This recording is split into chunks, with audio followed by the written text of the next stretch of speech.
Okay, we'll go ahead and get started. We are recording this so that we can post it along with some other iPlatform videos for folks who aren't attending today. We have as I'll mention in a few minutes, we have a series of videos that we've got posted that you can share with any of your colleagues that might not be here today. I am Mike Schwartz, and I have been working with the department for many years, almost 20 years now, in a variety of different ways, and I'm excited today to talk to you about iPlatform. It's a tool that is a public access tool that is available for folks both in districts as well as the general public, and it's something that will be hopefully you'll find valuable and interesting, and something that you can come back to and use throughout the years. There are three primary folks, along with two others with myself, that have been doing some of these trainings. I have Dina and Lauren are not with us today, at least not in person, but I do want to talk about Dina and Lauren as well, introduce them because they are available for support going forward.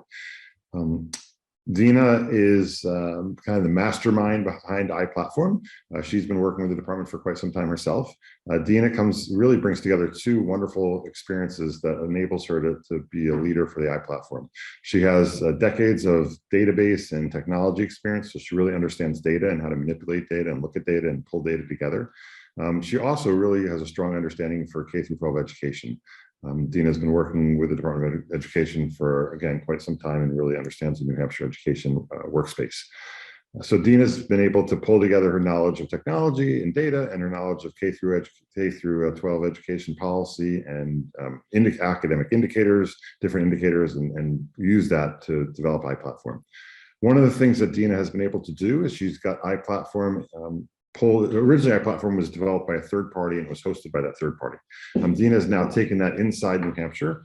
So it's a tool that we've got complete control over. So Dina is constantly looking for ways to improve it. So one of the things that we hope that you will do, in addition to using iPlatform, is to provide some insights into ways we can make it even better. If there's certain data that you think is not there that should be there, if there's data that doesn't make sense and needs better clarification, whatever the case may be, hopefully you can provide us feedback, and please know that your feedback will be used and that we have that ability. Lauren Mercier. Lauren was actually a school specialist herself for many years. I know some of you out there are school counselors. Lauren has played that role for quite some time, and now she's actually helping out in one part with some of this iPlatform training. So Lauren's also another resource.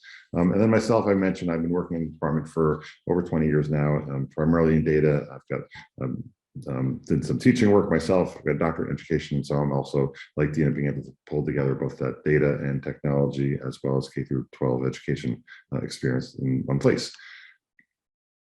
So first thing I should say, and I should have said it up front, is that this is a webinar format. So if we have got everybody muted, but if you want to ask a question, feel free to add a comment in the chat session. I'll be monitoring that. Additionally, if you've got any questions, feel free to put those in the chat session and I can answer those as well.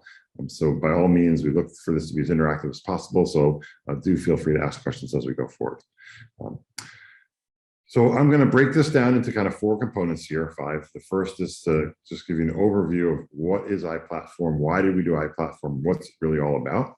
Then we'll take a look at some Google slides or PowerPoint slides to take a look at what iPlatform looks like and what data is contained in iPlatform. And then we'll spend hopefully the bulk of the time actually diving into iPlatform, doing a demo, going live with the tool, and showing you how you can explore the data. And then finally, we'll give you an update on what's coming next, and also leave some additional time for any other final questions. So again, please let me know if we need to slow down, but otherwise I will move forward at a fairly quick pace to walk you through the different components of iPlatform. So iPlatform was in part a vision that the Commissioner of Education in New Hampshire had, in terms of his desire and his strong belief that the more we can share data about how schools are doing, the more we can make the schools transparent in terms of how schools are performing throughout the state, the better it'll do in terms of allowing all of us to help contribute to improving education in New Hampshire. So Commissioner Elwood is very much focused on this concept of sharing data and making data available. The Department of Education, through the hard work of many of you at schools and your colleagues at school districts over the past 10 years or so, has received a lot of data about students. We get data about academics for students in math and ELA and science. We get data about information about students, what gender or race or poverty level they might be living in. We get information from charter schools and public schools about graduation data, a whole lot of data that comes into the department. iPlatform is an attempt at taking that data that is just a large amount of data that's all in a database and making it accessible to all of you, and making it accessible in a format that makes some sense so that you can look at that data and understand what it means. And so iPlatform is that attempt at sharing that data with all of you and with the public. The data, of course, when it's shared, is shared at an aggregate level. So we are ensuring the privacy and security of individual student data, and that's not what you're seeing. You're seeing total counts of how many students are proficient within a school, for example. The state really has done worked very hard at making sure that this data maintains the privacy of students. But because it's public, the nice thing about this tool is that you don't have to log in. There's no login required. It is a reporting system, so you're basically selecting queries and it's reporting data to you. The fact that it's a reporting system and it's public access, you really can't break it. So please feel free to just explore, to try things out and see what the data looks like. There is a lot of data in it, as much as the department has worked, as Dina has worked to try to make this as straightforward and easy to understand as possible. There's a lot of data, and so some of it may not be, may be a little confusing or may leave you some questions. And so by all means, again, we ask you, whether it's today or whether it's when you've been using this down the road, that you reach out and ask us questions about it. There was a question just posted about whether this data comes from the I4C system, and that is the case. So much of this data comes from the I4C system. So that's the system that schools use to submit end of the year and beginning of the year data. But the data also comes from many other systems within the department. So there's something called the ESS, which is a survey system that is used to collect information about teacher staffing and teacher counts in the department. There's information that's entered in the teacher certification system, the EIS system at the department.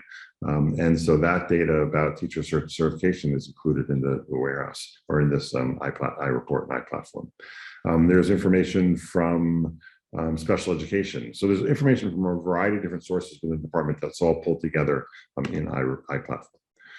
As a matter of fact, here are the components of iPlatform. So iPlatform really is maintained or contains two primary components. iPlatform contains iReport, and iReport is just as it describes. It's a report, kind of like a report card.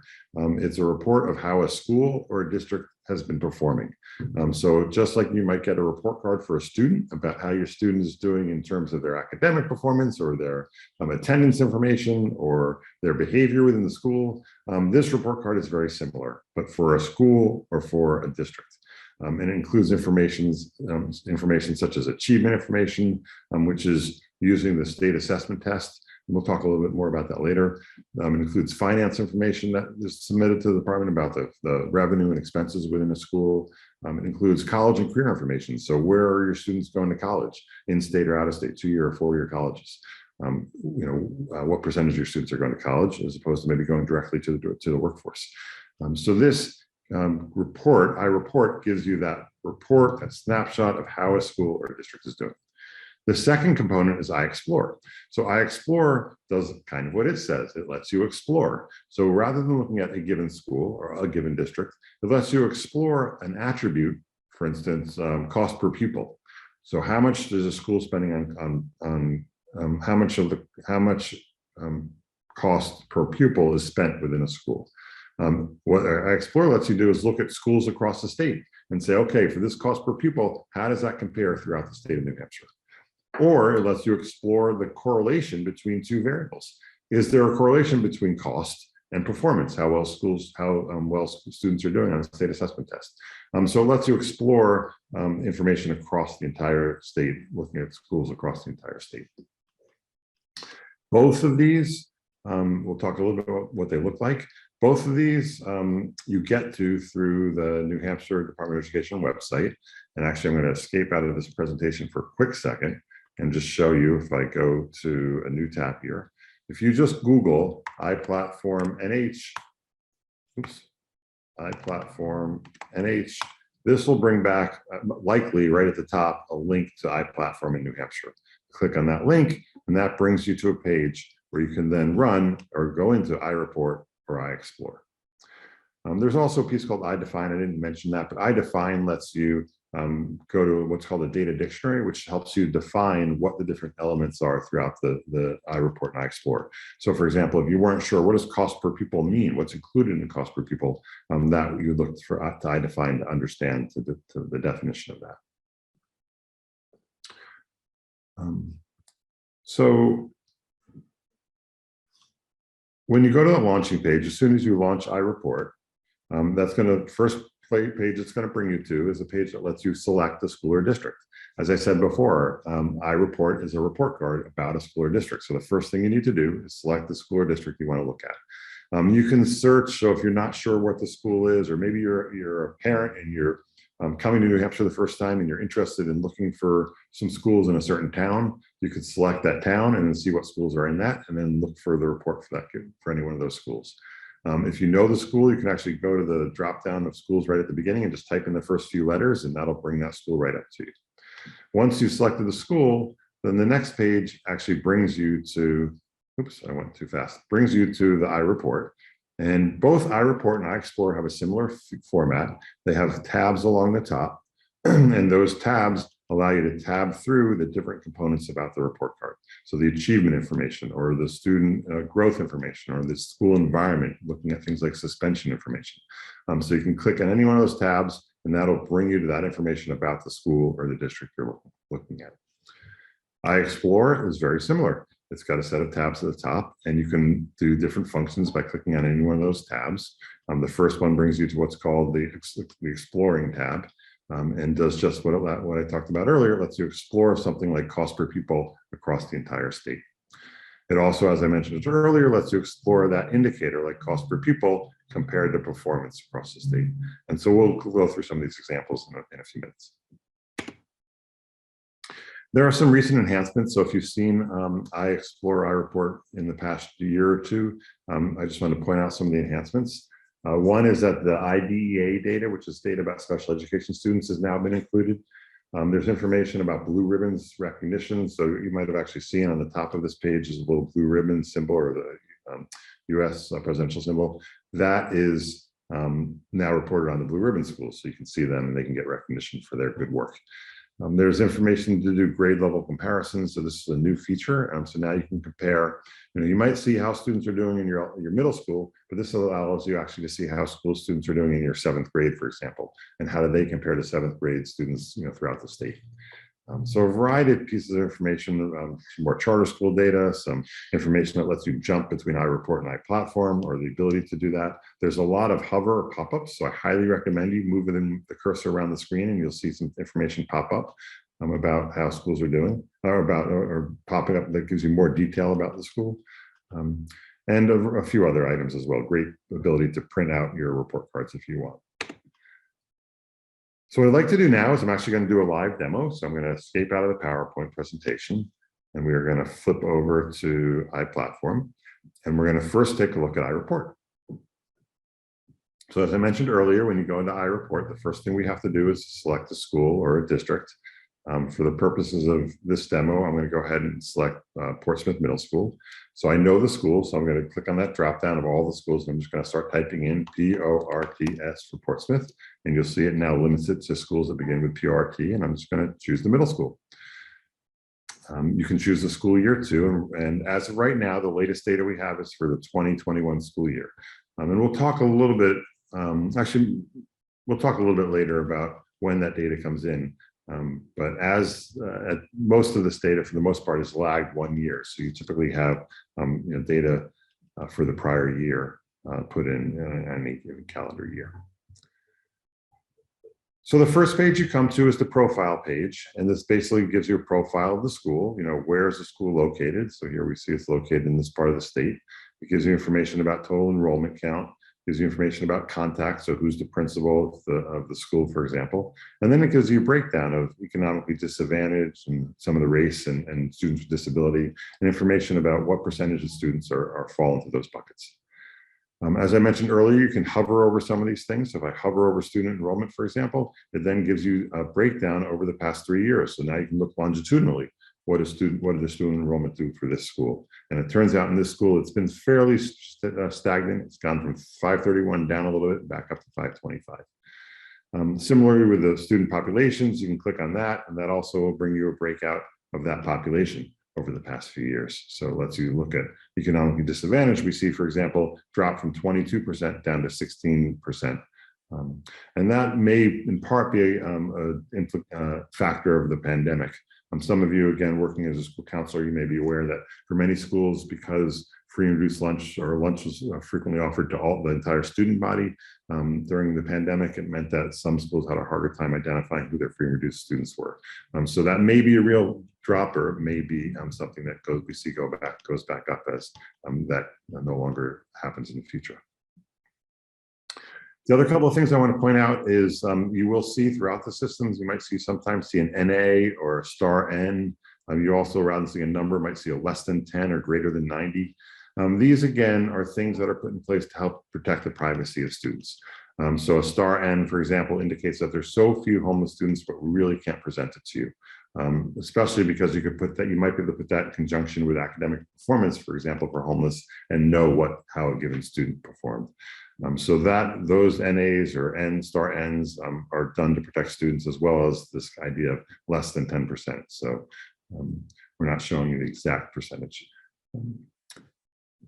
Again, as I talked earlier, there's tabs across the top, and I'm not going to go through each one of these tabs, but I'll go through a couple of them. So if I jump to achievement, for example, this will now break down the achievement information for that school. And actually, before I do that, let me first jump to the overview.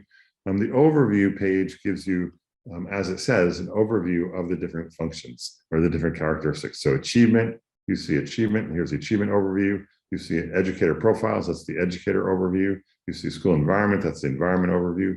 So you will see that information at a overview level, and then going in one of these tabs will dive down and give you more detail about achievement or educators or school environment. I wanted to hit this page too, because there's some common themes that you should understand throughout this iPlatform system. One is that color matters. Color has a meaning.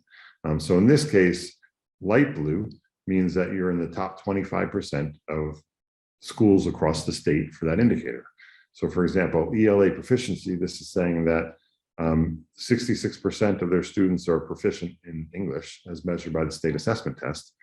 And that is in the top 25% of schools across the state. Gray means you're in the middle 50%. So cost per pupil, they're somewhere in the middle in terms of the state. And then orange is the lower 25%. They're not in anything, I guess, for lower, but that is what that would mean if you saw a yellow or orange color. We specifically use the words top, middle, and lower to not necessarily specify good or bad, but rather just letting you know it's kind of the fact that they are in the top quarter or the bottom quarter or the middle 50. So for example, cost per pupil is a great example. This school might be the lowest cost per pupil, and some people in the town might say that's good. They don't want spending a lot of money on schools. Other folks in the community might say that being in the bottom 25% is a bad thing with cost per pupil, that we need to spend more money on our education. So really, it's not a decision of good or bad. It's just an indicator to kind of show you where you are related to the entire state. Okay, so let's jump into achievement now, as I started to do before. And achievement breaks down now that information into more detail.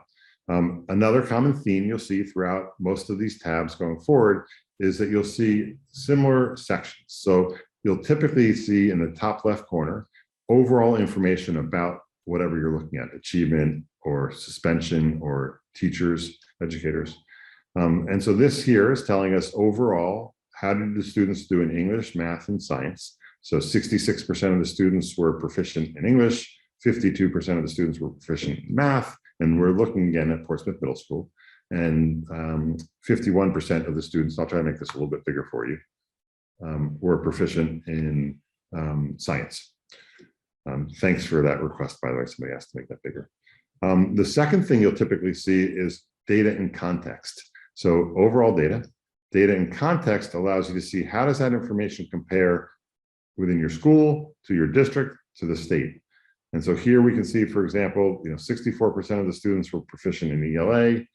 That's at Portsmouth Middle School. So if I hover over this little yellow dot, that's the 64%. And we can see here, it actually breaks that down now at the grade level. So again, when you hover over things, sometimes you get even more information. But this gives you the information on how Portsmouth Middle School is doing. You can then look at the district and see, well, the district isn't doing, I'm sorry, this is the state. So the state is not doing quite as well. But then across the district, we're actually seeing that the district overall is doing a little bit better. And again, we're looking at Portsmouth Middle School, and we can see by clicking on that district that in fact, in grades 3, 4, and 5, the percent proficient is somewhere around almost 70, it looks like about 76 to 77%, whereas in the middle school, we see 63, 71, and 65, so a little bit lower percentage. So that's showing you and why overall in the district, we're doing better in ELA than in the school, because it turns out the elementary schools have even higher percent proficient. And so one thing we see here is that in grade 5, there's a very high percent of the students who are proficient. In grade 6, it drops down quite a bit. And so one thing we might want to ask as a school is, what is it that's happening between 5th grade and 6th grade? And maybe that's a factor at the state level, but actually if we look at the state level, the overall state percentage for 5th grade goes from 54 to 51. So although state does decrease a little bit, it's nothing like the given school. So maybe there's some integration, there's some collaboration that could go on between the 5th grade teachers and the 6th grade teachers that might be able to help the transition from elementary school to middle school. So overall information about the assessment data, information about the data in context. You also will typically see longitudinal data. So here you'll see the data from 2019 up to 2021. Notice that in 2020 is the start of COVID. So as you all know, or as you may know, we didn't have a state assessment test in 2019-20 school year. And so that's why you're seeing this start COVID, because that data didn't exist. And then you'll also typically see whatever the indicator is, like achievement, in a little bit more detail. And so here we're actually taking the 64% of the students that were proficient in ELA, and we're breaking that down to different levels.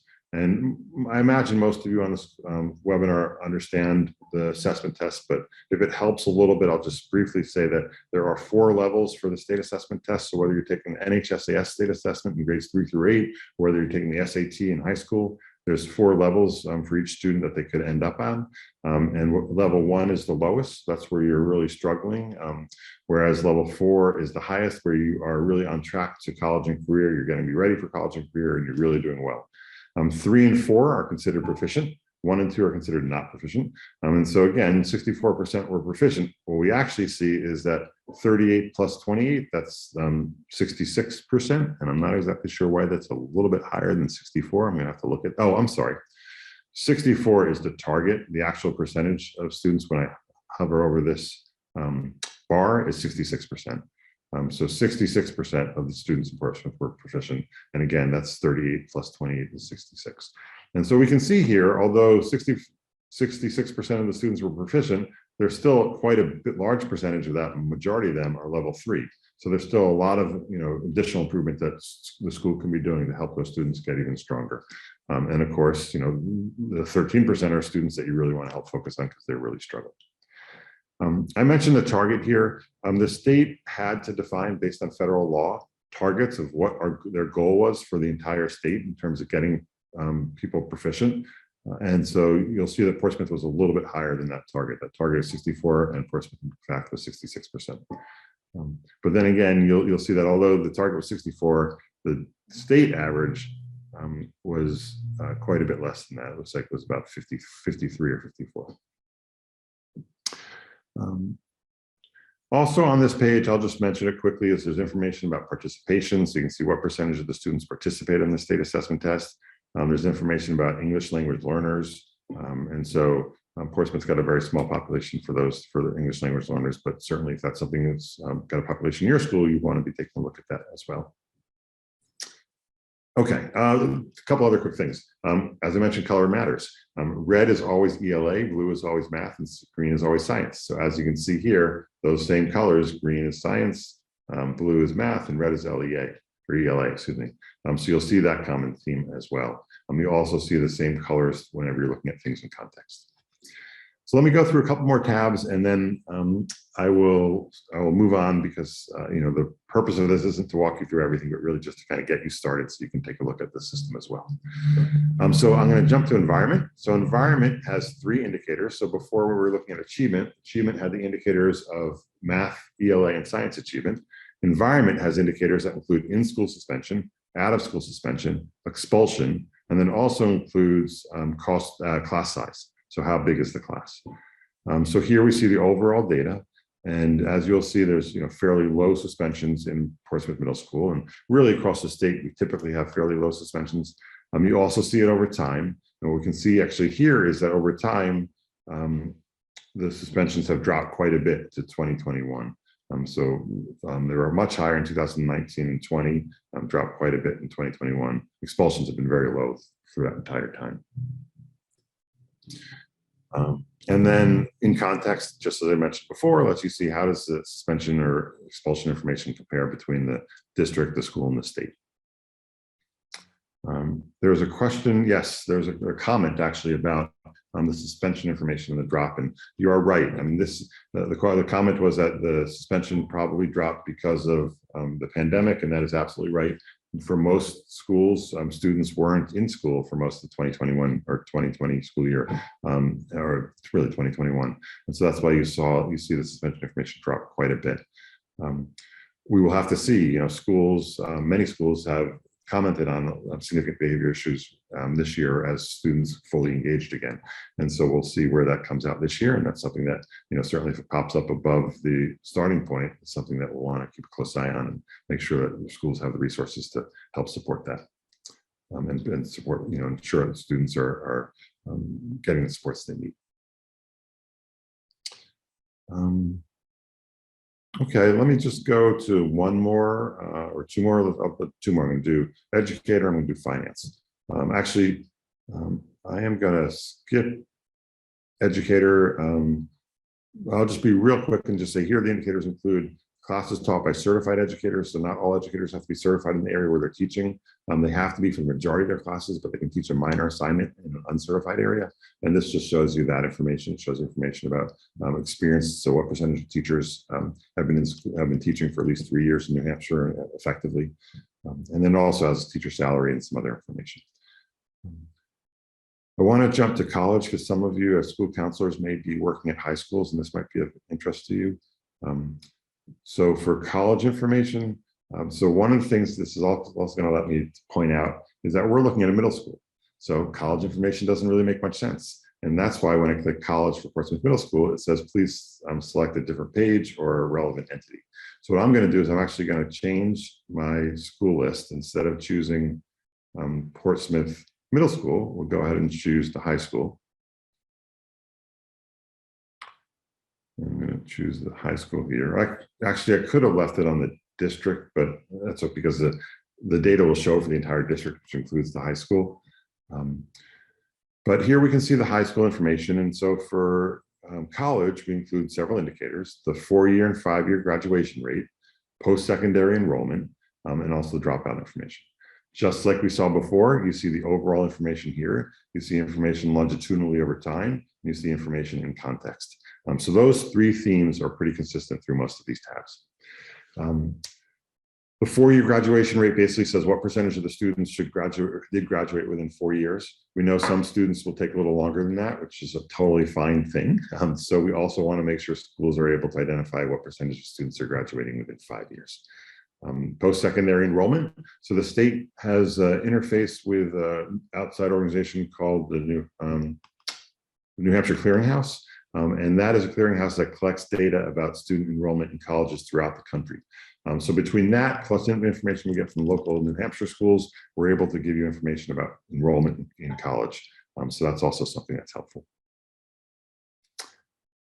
And then the final thing I'll just show you is finance. So finance data. So one thing to point out is, right, the information within the tab may only show up if you're looking at a school or a district. Same thing goes true for finance data.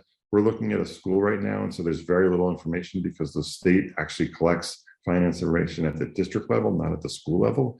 And so If I change the district, we now see information about the school district. And so I just want to point that out. So if you are looking for information at the school district, you see it, or you don't see the information, you know why. You may have to select the district or select a different school. The other thing I should point out is when you click on a link like that drops something down or expands something, you click on it a second time and that contracts it. So one of the limitations of the software we're using is that is a fact. When you click it to expand it, you have to click it again to contract it. The last thing I'll point out in iReport is I did mention that there is a nice report card. So just the way you could see this information online, you can actually download a report card, and it can either do it at a summary level or a detail level. That'll basically take all the information we're looking at and put it in a PDF that you can then print. And so this is a really nice way to take the information. Maybe you want to share it with some colleagues or share it with the school board, and you want to print it out for one reason or other, you can do that as well. And you'll see it actually shows the information for multiple years. And this shows you all the different indicators we talked about. It does make me realize one thing I want to also show you that I did not show you earlier is that there are additional level of detail that's available. So if I click on achievement, for example, one of the things you can do is you'll see these arrows to the right, or these arrows pointing to the right. If you click on an arrow, it actually does what's called a flyout, which breaks down the information, for example, math proficiency, and breaks it down by more detail. So in this case, it's breaking it down by things like economically disadvantaged. So how are your students who are living in some level of poverty, so they're eligible for free and reduced lunches, how are they doing on the state assessment versus the entire school? How are English language learners doing? How are students who are on disability doing, et cetera? Students who have family members in the military. And then it also breaks it down by grade, as we talked about earlier. So you can look at how students are doing in each grade. So a great way to find out more detail is to click on these flyouts as well. Okay, the last thing I think I want to do is show you one more navigating tool. And that is that you'll see something that says I explore at times throughout the system. And so what this lets you do is actually, rather than going back to the main menu where you can go from where you can select iReport, you can actually jump from iReport right into iExplore. So here we're looking at student assessment data. And if I click on this iExplore link, it actually says, what do I want to explore? And so I can actually, rather than doing the student proficiency, let's go to Educator where we had the student cost per pupil. And let's say we were looking at cost per pupil for a given district here at Portsmouth, and we wanted to jump to the entire state. I can click, I'm gonna move my toolbars here. I can click on this iExplore, and what this now lets me say is I want to jump to iExplore to look at the average teacher salary. That's what I was looking at here across the entire state. And so now we're going to iExplore. And so now rather than looking at a report card about one school or one district, we are now looking at information across the entire state. And so now in this case, we're looking at teacher salary. We're looking at what that salary is for all the schools and districts across the state. I guess we're actually looking at districts right now. iExplore lets you filter, so filter out certain data. So in this case, rather than looking at districts, I could look at schools. And now we'll see this information at the school level rather than the district level. And we can see these for all the schools in the state. One of the things you'll see here on the Explore tab, you will always see whatever indicator you're looking at and how that compares to math and English proficiency, the combination of those. So what this graph is showing you is it's showing you a dot for every school. And so here, for example, is the school, the Founders Academy. And so this is showing you that they had about 78% of their students proficient, and they're spending on their average teacher salary about $42,000 per year. So these schools down here are schools that are doing very well from a proficiency perspective, and their spending is fairly low as far as their average teacher salary. These schools up here are schools that are paying quite a bit, but also having fair success in terms of student performance. But as you go along the left side, you'll see schools that aren't doing quite as well from their proficiency perspective, and you can see where their salaries are. What this does is also creates this correlation to say, is there a correlation that students do better as teachers are paid more? In fact, what we're seeing here with this Pearson R value, and that's an important thing to look at, and for those of you who aren't statisticians or haven't done a lot of data analysis, Pearson R value is something that you can Google to learn a little bit more about. But basically what the Pearson R value does is it helps tell you, is there a correlation between two factors? That Pearson R value really has to be above a 0.7 or really closer to a 0.8 to let you know that you've got some kind of strong correlation. So really a 0.31 is saying that these things are not correlated. And that's why we'll see, even though students are doing really well, you'll see some have low salaries and some have high salaries in their schools. Same thing down here, students aren't doing as well, and you've got some schools that have low salaries and some schools that have high salaries. So in fact, what we're finding in New Hampshire is that there is not a correlation between teacher salaries and student performance. Having said that, two things I want to clarify. One is, even if we saw a correlation, that doesn't mean it's a causation. That's a very different thing. Statistics lets you see if something's correlating, meaning something is related, but there may be some other cause behind the scenes that might be really masking the true cause.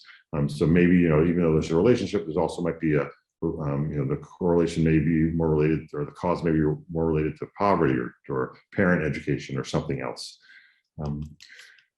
The other thing I want to point out is, again, that importance of looking at R factor. So that's the explore function. And I'm sorry, I just saw a question pop up. Okay, there's a question about sorting. Yes, you can sort this. So right now these are sorted alphabetically, but if you go down to the this axis here that's showing you the salaries, and you click on this little link, it lets you then go ahead and sort it based on this column data, based on the salaries. Now you can sort it from the highest salaries. So this is where all you school counselors are going to run and try to apply for jobs. I'm just kidding, don't do that. To the ones that are the lower salaries in the state. Certainly there's a lot more than just the salary that might make a good job as well. So that's explore. I'm going to look at a couple of these other ones. I'm not going to go again through all of them. Compare just lets you compare two schools or two entities. So you can compare one elementary school to another. You could compare a middle school to the state, or whatever you might want to compare. Discover lets you discover correlations between two factors that aren't academic. So here I could select any indicator. So for example, maybe I could do, let's do cost per pupil. So let me actually get down to finance, I believe is where we find cost per pupil. So I could select that indicator. It didn't seem to take, so give me one more second here. Oh, there we go. Must not have clicked it well. So cost per pupil. And then the other indicator I may want to look at is, let's say, teacher experience. So we want to see, is there a correlation between the experience, the percentage of students, classes taught by an experienced educator, and the cost the average teacher salary. So now we can see classes taught by experienced educators, average cost per pupil, or actually wasn't teacher salary, so average cost per pupil. And we can see the R factor here is 0.22, Pearson R value. So we're seeing that there's not a correlation. So cost per pupil versus experience of educators does not seem to be correlated. Again, looking at the data we're looking at in New Hampshire. But this gives you different ways you can explore. Maybe there's a push to try to change class size, to shrink class size, or to expand class size. And so maybe you'd want to see this class size seem to impact, and we could do that. So we could say, how does class size? So let's do class size, which I believe is school environment. Average class size, and how does that compare to student performance? So let's look at achievement. So we look at proficiency in English, for example. And so here we can see, is there a correlation between class size and proficiency? And we see that there is one outlier here. There's a problem with the data. I think I had found this once before. And so you know what I'm going to do? One of the things I mentioned to you is that you can actually filter for different areas. So we're going to filter this. So we're going to get rid of that one school, and we are only going to include certain regions. So let's just look at the lakes. Actually, no, let's just look at the North Country, or actually let's do Southeast. So we just look at the Southeast. So we're going to get rid of that little dot, and this become more meaningful. So here we can see, if we look at average class size versus proficiency, We see again the correlation is 0.36, negative 0.36, which still is a little bit too low to indicate that there's a correlation. So even class size versus teacher proficiency in this the ELA state assessment test, we don't see a correlation like you might think. As class size goes down, proficiency goes up, but that's not the case. Not to any correlated factor. I'm going to skip search. I'm going to jump to download real quick. We're going to come back to search in a few minutes. Download allows you to download the data. So here I can choose any indicator. So again, maybe you want to choose, percent of students are English language learners. This is going to be small for many schools, but this will let you download it and see it across the state. You can download it to a CSV file. Definitions I mentioned earlier. If you click on this for a full list of indicators, this brings up that data dictionary. And so here you can see different indicators and what do they mean. So before, like I said, average cost per pupil, you can select that and this tells you what's included in average cost per pupil. So a good way to understand the different variables that you're looking at. Okay. So I think I'm going to stop with iExplore. I'm going to come back to the presentation for a quick second. In the presentation, and one of the things I meant to do is I'm going to take this link and I'm going to put it in the chat. And I'll send this out to everybody. So if you want this this presentation, you can have access to it. And it should be in a link that you receive at follow from this webinar. We'll have a link to this presentation as well. While I'm here, actually, I apologize. I'm just going to make sure that this is shared with all of you so that you can see it. So just give me 1 second here. I just want to make sure that this is shared correctly.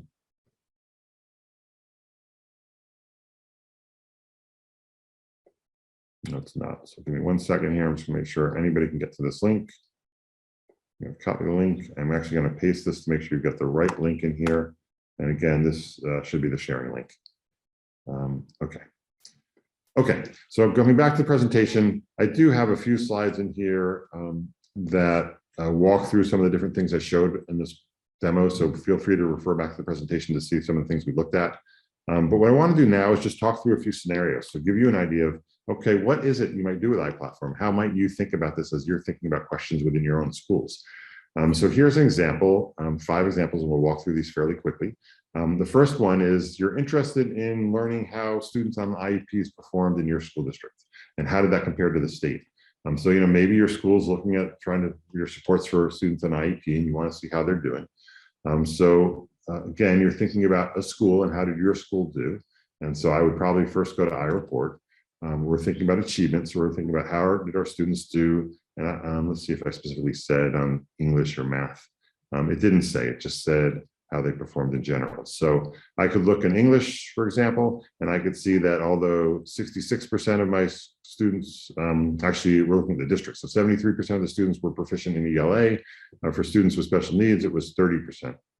So 30% of my students with special needs or students on IEP were identified as proficient. But the question we were wondering is, how does that compare to the state? So one way to compare something like that to the state is I'm going to show you at the bottom of the page is something that says New Hampshire State Report. And I just want to point this out because this is a nice little thing to do once in a while. This is going to open up a new tab. And in that new tab, it's now going to have the same iReport, but it's going to have it for the entire state. And so everything you're seeing, there's different ways to get state information. There are other places that you can see this detail, but this is one nice way to do it. So now we're looking at the state. So just the way we clicked on iReport, we saw 89% of the students, up here, 73% of the students were proficient, and we brought that and saw that 30% of students who are on IEP were proficient. We can see at the state level, rather than 73 and 30, 52% of the students are proficient at the state level. So New Hampshire, Portsmouth is doing very strong compared to the state. And then students with disability, only 15% of students with disabilities or students eligible for an IEP or on an IEP were proficient. So quite a bit lower than Portsmouth. So one way to answer that question to get it, if you're a parent moving to Portsmouth, you might feel pretty good in terms about the support they're able to provide for students on an IEP. And I'm just picking on Portsmouth. I know that there's lots of different great things happening at lots of schools throughout the state. Okay, next question. Our middle school switched math programs a few years ago, and I want to see if the math performance over the past 3 years has improved. So again, talking about a middle school, we're talking about how that middle school did over time. So I go to back to iReport. We could actually, I guess in this case, I will switch to the middle school. So if I choose this middle school, we can see how did my middle school do. And so we can look again over time. So we can see the information over time. This is a bad example because we didn't have the assessment in 2020, but this will give you an idea of how your school did over time. Okay, a couple more. Oops. This is one of my favorites. So I just want to definitely want to show you this one. Our school's been struggling with our performance in the state assessment. I want to talk to similar districts who perform better on the state assessment. Who should I contact? So I want to look at schools with more than 200 students because I'm in a school that's fairly, it's got a fair size to it. I want to see how they're doing on math performance. And I want to make sure I'm looking at other schools with a high percent of poverty. So let's assume that my school has a high percent of students who are living in poverty. So I'm trying to look for similar schools around the state.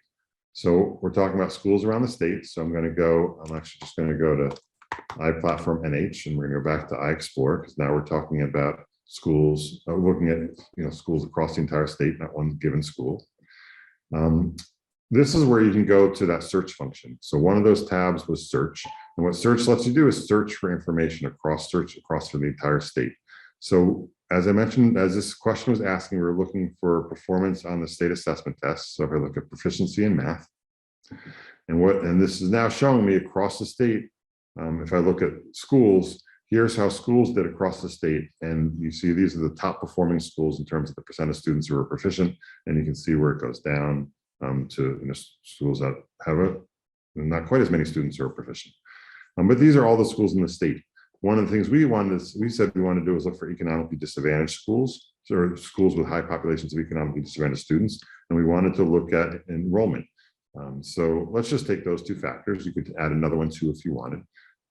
And so now what we can say is we only want to look at schools that have at least 40% of their students who are eligible for free and reduced lunch or economically disadvantaged. And we only want to include schools that have, we don't want to care about these schools, not that we don't care, but we're not interested in schools that have very small populations. We want schools with at least 200 students in them.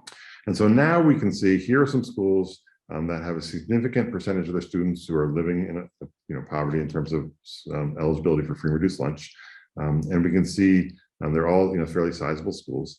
And so now here we can take a look, and maybe now at this point we go ahead and we contact Canaan Elementary School or Milford C. Lakeway School. So here are some schools with those characteristics that are doing fairly well compared to their peers around the state. So that will be another question you can answer. I want to explore. I want to know if the average class size in our school is above or below the state average. So this is looking at average class size. And again, you're looking at it across the state. So you easily could just go to iExplore. We could go to the Explore function, and we could look for average class size. Actually, we're seeing that right here. And I believe we should actually even see New Hampshire, the state of New Hampshire. Maybe go down to S's.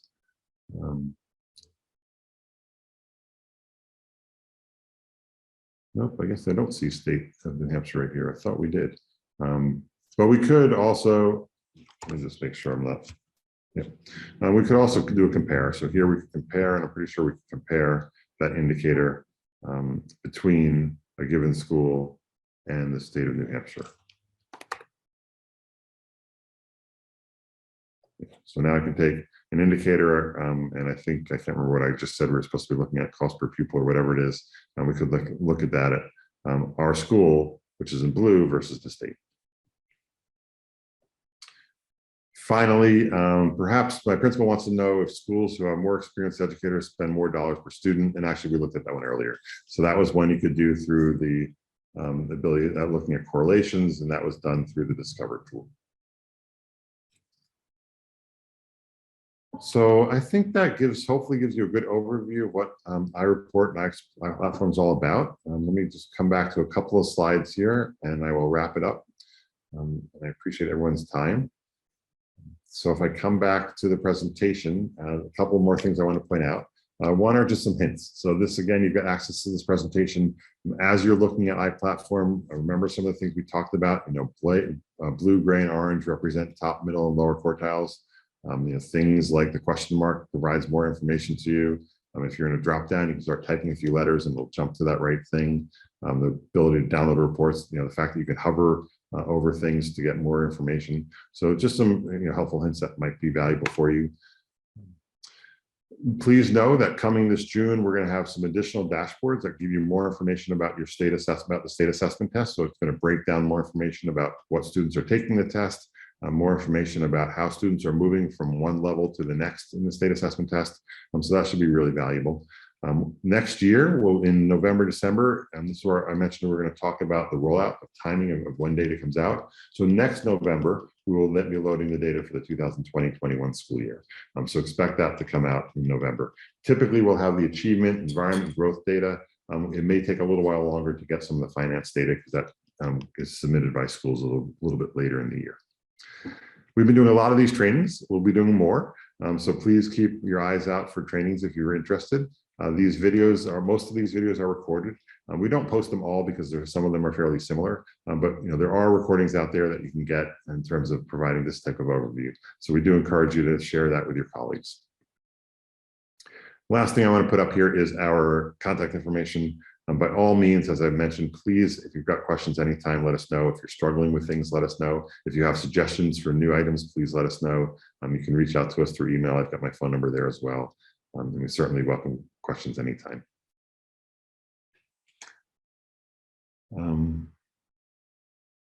So with that, I am just going to show you one more quick thing, and that is that if you Google the iPlatform NH again, on that site, in addition to being able to get to the tools, there is a training page here. So if you click on that training page, this is where it talks about some of the upcoming trainings, including the one we're having today.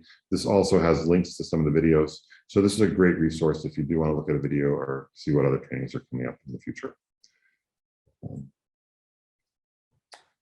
So with that, I will wait to see if there's any final questions. I will leave my slide, our contact information up here. So please feel free to reach out to us if you have questions. Thanks for the present. Thank you. You're very welcome. I appreciate you taking the time. Just wait one more minute to see if there's any other questions. I don't see any other questions. So with that, I want to once again send appreciations to the commissioner, Nate Green and Caitlin Davis. Caitlin is the division director over this effort. Dina Raybuck is the mastermind behind all this. So many thanks to all of them. And please, again, reach out to us if you have questions in the future. Have a wonderful rest of your Tuesday and a great week.